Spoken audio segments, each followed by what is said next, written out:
Hey guys, what is up? It has been quite some time since I've done a commentary based video, and I want to thank everyone that's been following the channel for their patience. I imagine for a lot of you, the commentary videos are why you come. Thanks for indulging my recent montages. I think the last 3 or 4 have been montages. I've obviously been pretty focused on my critical game. I've been having a ton of fun. I cannot emphasize enough how much fun it's made the game. Now the challenge is there's sort of a base skill level you need to get to before they start to be fun. And so I recommend really working against the PvE so that you can get the basic mechanic down. And once you do that, then you'll have fun trying to fish people, even if you don't get backstabs, just knowing that you can. But until you get it down against the PvE, you'll likely have no idea why you're messing them up.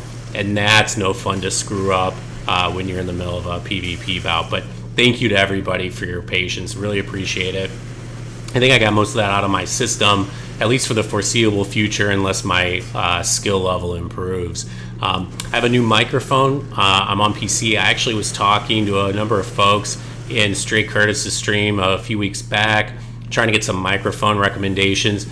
Stray has a pretty baller setup, and as I understand, microphones are largely broken into like USB PC mics, or you can get like professional quality microphones, which would be XLR. I think it's like a 3-prong kind of hookup. And the problem with the XLRs is, as a general rule, they tend to be a bit more expensive, and they can be a lot more expensive. But then you need specialized hardware and mixing boards and the like. So anyway, I just ended up getting, I think it's the Yeti Blue, and you'll have to let me know what you think. There seems to be a bit of background noise, but I think some of that's actually coming from the acoustics of the office in which I'm recording, so I may have to do something about that.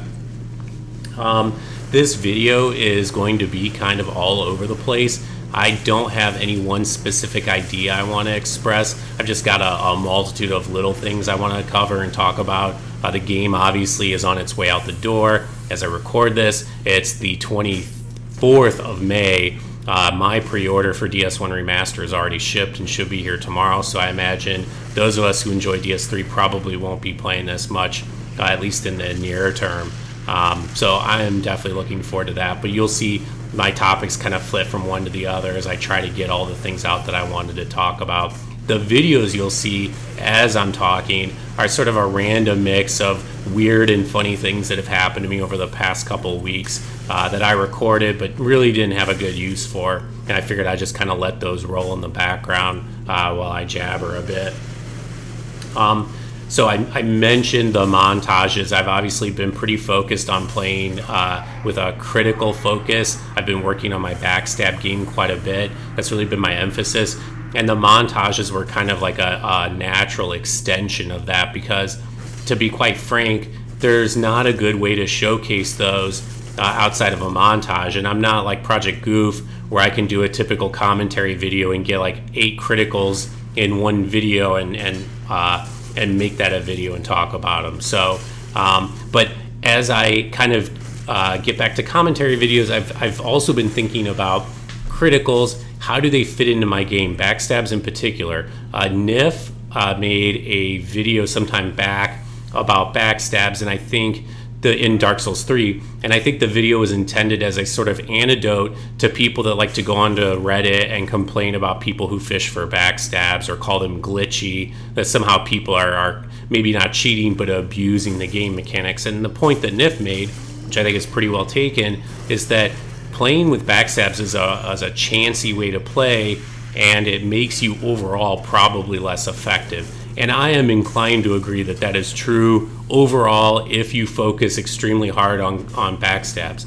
But I do think that there's probably a place in try-hard invading where you can go for backstabs in a kind of optimal way. And so I've been trying to figure out where those fit in. For instance, gank squads that rush to chase you down are an awesome opportunity to go for either like rolling backstabs or pivots.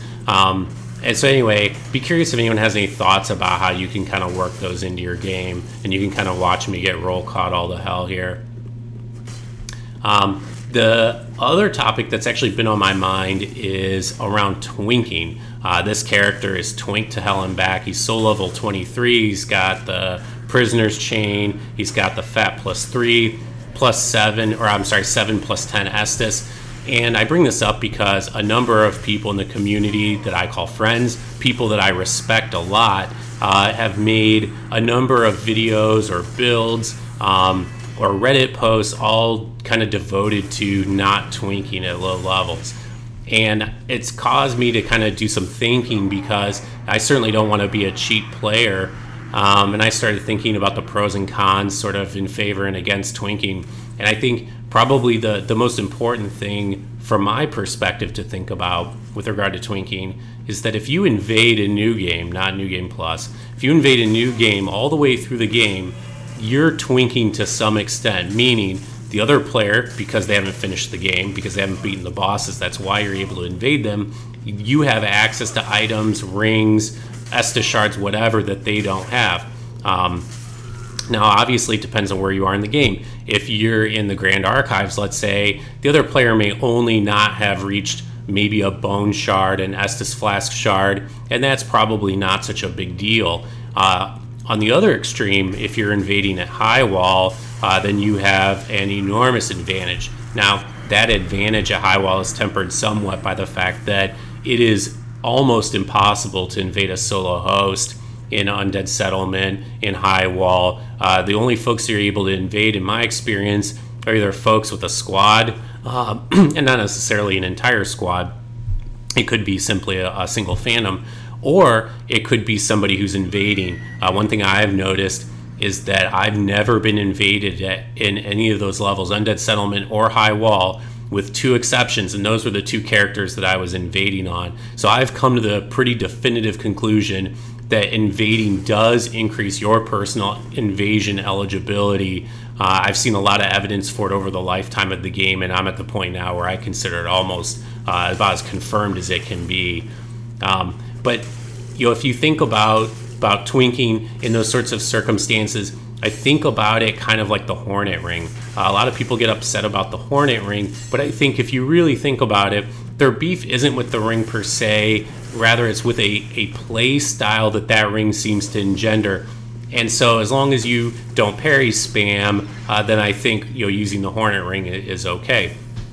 Similarly to being a twink, if your only purpose is to grief other players and take advantage of your huge Estus well versus a solo host, then that's kind of crappy, and I can certainly understand the objection to that. But if you're using it against a squad, I don't see such a problem. Now, it does mean as a player you need to be disciplined. So if you invade a solo host, either you don't use your Estus, or you only use a couple, or you do something to try to keep it fair, because to be honest, just steamrolling hosts is not much fun. And it's certainly not why I got into invading. I got into it because it was a challenge and I wanted to learn something. But definitely curious if other folks think differently, if you think that there is a bigger problem with twinking. I would certainly love to hear about it.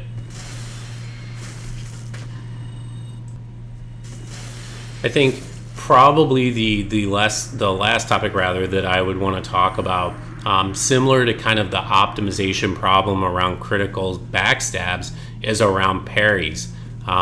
Trying to figure out what's the optimal way to use parries, trying to mitigate the risk. And I feel like over time I've actually gotten pretty good at that. I don't go for many parries, and when I do, I would say in 90% of the cases I have a good read, meaning I could have parried them, and then in 90% of those cases I do get the parry. I do whiff them occasionally, but not very often. When you play at low levels, you encounter a tremendous amount of parry spam. It is probably the single biggest problem at low levels. And you encounter it for a lot of reasons. If you get across a solo host or a guy like this, he's probably just learning the game. He's learning the parry mechanism, and you have to spam it a bit.